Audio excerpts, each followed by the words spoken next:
पिछले एपिसोड में आपने देखा कि आज पोकेमॉन मास्टर चैंपियनशिप के लास्ट टास्क के लिए अलग अलग कैटेगरी के पोकेमॉन को कैच कर रहा था। सबसे पहले वो कैच करता है बेबी पोकेमॉन मंचलैक्स को, फिर वो आगे जाके टोबियास की हेल्प लेता है एक रीजनल फॉर्म पोकेमॉन कैच करने के लिए। टोबियास और ऐश एक फॉरेस्ट में जाते हैं जहाँ पर उनको एक नॉर्डियन गैराडोस देखने को मिलता है जो कि इंजर्ड था, जिसकी हेल्प करके ऐश नॉर्डियन गैराडोस को कैच कर लेता है। फिर ऐश अपने ईवी को ट्रेनिंग भी देता है। अब आगे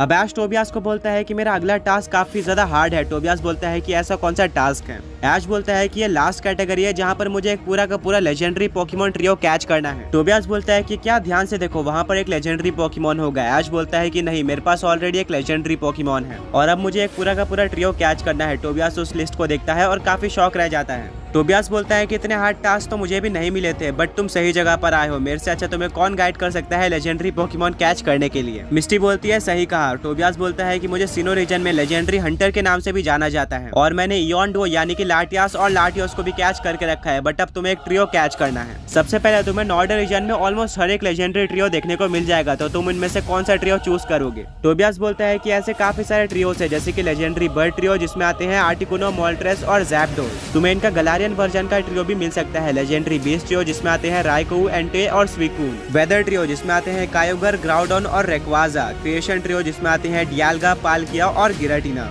और ट्रियो जिसमें आते हैं जर्नियस, येवेल्टल और ज़ायगार्ड। अब तुम बताओ कि तुम इनमें से कौन सा ट्रियो कैच करना चाहते हो। ब्रॉक बोलता है कि यार सोच समझ कर डिसीजन लेना, क्योंकि तुम्हारे पास ऑलरेडी काफी स्ट्रॉन्ग पोकेमॉन है जो कि बैटल कर सकते हैं। उनको एक्सपीरियंस भी काफी ज्यादा है, इसलिए मेरे ओपिनियन में तुम्हें एक स्ट्रॉन्ग ट्रियो कैच नहीं करना चाहिए। तुम्हें एक ऐसा ट्रियो कैच करना चाहिए जो कि काफी आसानी से मिल जाए और उनको पकड़ना इजी भी हो, वरना फिर तुम्हारा स्ट्रॉन्ग ट्रियो ढूंढने में टाइम वेस्ट होगा और उनको पकड़ना भी एकदम कंफर्म नहीं होता है। टोबियास बोलता है कि अगर मैं गलत नहीं हूँ तो मेरे से बैटल करते हुए तुमने आर्सेस का यूज किया था और उसने क्रिएशन ट्रियो को क्रिएट किया है, जो कि है डियाल्गा, पालकिया और गिराटिना। ये ज्यादातर आर्सेस के आसपास ही रहते हैं, तो वो भी यही कहीं होंगे और आर्सेस के हेल्प से तुम उनको काफी इजीली कैच कर सकते हो। ब्रॉक बोलता है हम उनको ढूंढ तो लेंगे, बट वो पोकेमॉन वर्ल्ड के one of the strongest legendary Pokemon है जिनको कैच करना काफी ज्यादा मुश्किल होगा। टोबियास बोलता है हाँ, बट अगर ओवरऑल देखा जाए तो सबसे इजी लेजेंडरी ट्रियो कैच करने के लिए है legendary bird trio. Northern reason में मेरा एक फ्रेंड था, वो भी एक लेजेंडरी हंटर है और उसने मुझे लेजेंडरी बर्ड ट्रियो की लोकेशन दी थी। वो मैप मेरे पास अभी भी होगा, बट मैंने उस ट्रियो को कैच नहीं किया था क्योंकि मेरे पास ऑलरेडी काफी स्ट्रॉन्ग लेजेंडरी पोकेमॉन्स थे और मुझे लेजेंडरी बर्ड ट्रियो की जरूरत नहीं थी, बट तुम उस मैप का यूज करके लेजेंडरी बर्ड ट्रियो को कैच कर सकते हो। इसमें मैं भी तुम्हारी हेल्प करूंगा। ऐश बोलता है ये तो काफी अच्छी बात है, वो मैप कहाँ पर है।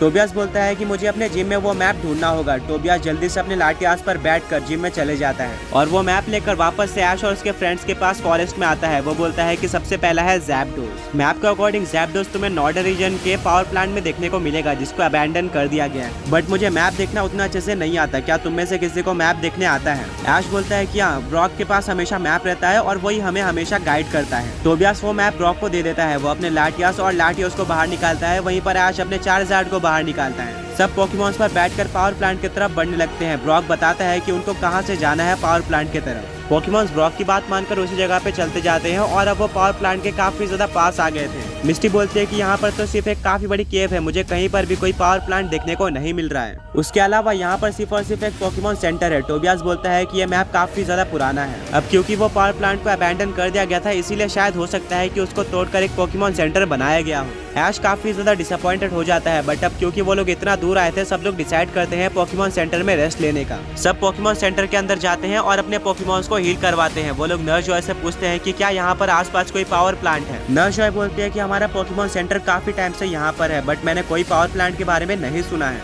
ये सुनकर ऐश और उसके फ्रेंड्स बाहर बैठ जाते हैं, जहाँ पर और भी काफी सारे लोग बैठे हुए थे। ऐश बोलता है कि ये पोकेमॉन सेंटर तो काफी टाइम से बना हुआ है, तो मुझे नहीं लगता कि वो पावर प्लांट को तोड़कर इसको बनाया गया होगा, और अगर ऐसा कुछ होता भी तो नर्स जॉय को पक्का पता होता है कि यहाँ पर पहले पावर प्लांट हुआ करता था। टोबियास बोलता है तुम सही कह रहे हो ऐश। तभी वहाँ पर उनके बाजू में काफी सारे पोकेमॉन ट्रेनर्स बैठे होते हैं और वो लोग बात कर रहे होते हैं कि कैसे नॉर्डर्न रीजन के लोग यहाँ पर एक पावर प्लांट होने का दावा करते हैं, बट यहाँ पर कोई भी पावर प्लांट नहीं है। काफी लोग यहाँ पर ज़ैप्डोस पकड़ने भी आते हैं और ये बोलकर वो लोग हंसने लगते हैं। वो बोलते हैं कि कोई आखिर कितना बेवकूफ हो सकता है। ये सुनकर ऐश और उसके फ्रेंड्स पोकेमॉन सेंटर से बाहर निकलते हैं। पोकेमॉन सेंटर एक साइड केव से ढका हुआ था, वहीं पर दूसरे साइड एक काफी बड़ी नदी से ढका हुआ था। मिस्टी को वो नदी काफी पसंद आती है। टोबियास बोलता है कि यहाँ पर ज्यादा लोग नहीं आते, जिसके चलते ये नदी काफी ज्यादा क्लीन है। मिस्टी अपने गैराडोस को बाहर निकालती है और बोलती है कि अब हम यहाँ पर आ गए हैं तो एक्सप्लोर करने में क्या जाता है। ऐश टाइम वेस्ट नहीं करना चाहता था, पर मिस्टी ने उसका काफी साथ दिया था, जिसके चलते ऐश भी अपने नॉर्डियन गैराडोस को बाहर निकालता है, जिस पर टोबियास और ऐश बैठते हैं। वहीं पर मिस्टी के गैराडोस पर मिस्टी और ब्रॉक बैठते हैं। वो लोग नदी में आगे बढ़ते हैं, पर तभी वो लोग एक जगह पर आ जाते हैं जो कि काफी ज्यादा हिडन थी।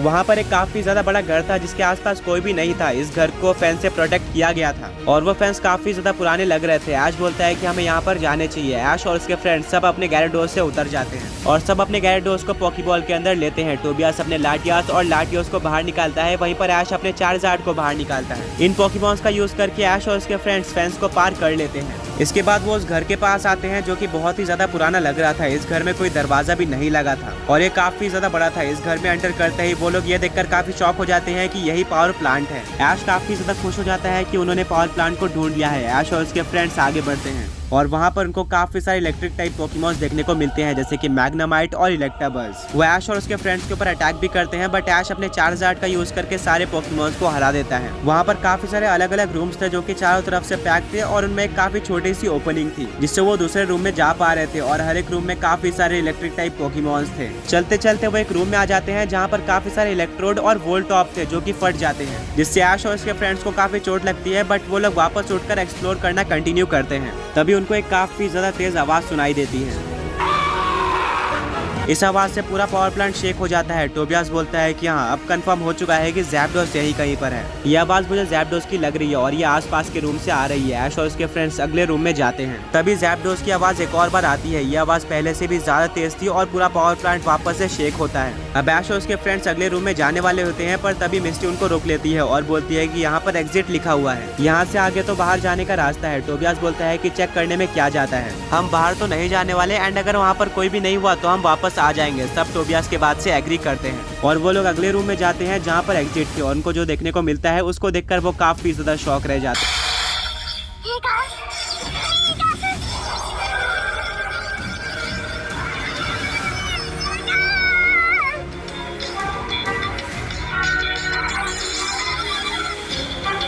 वहाँ पर और कोई नहीं बल्कि लेजेंडरी पोकेमॉन ज़ैप्डोस था। वो वापस से आवाज निकालता है और वापस से पावर प्लांट शेक हो जाता है। पास से ये आवाज और भी ज्यादा तेज लग रही थी। ये ज़ैप्डोस काफी ज्यादा पावरफुल दिख रहा था देखने में। ऐश बोलता है, ज़ैप्डोस मैं तुम्हें एक 1 वर्सेस 1 बैटल के लिए चैलेंज करना चाहता हूँ, अगर तुम हार गए तो मैं तुम्हें कैच कर लूंगा। ज़ैप्डोस इस बैटल के लिए एग्री कर लेता है। टोबियास बोलता है, ध्यान रखना ऐश, अगर एक बार तुम ज़ैप्डोस को नहीं हरा पाए और तुम हार गए तो ज़ैप्डोस भाग जाएगी, यानी कि तुम उसको दोबारा कभी भी कैच नहीं कर सकते।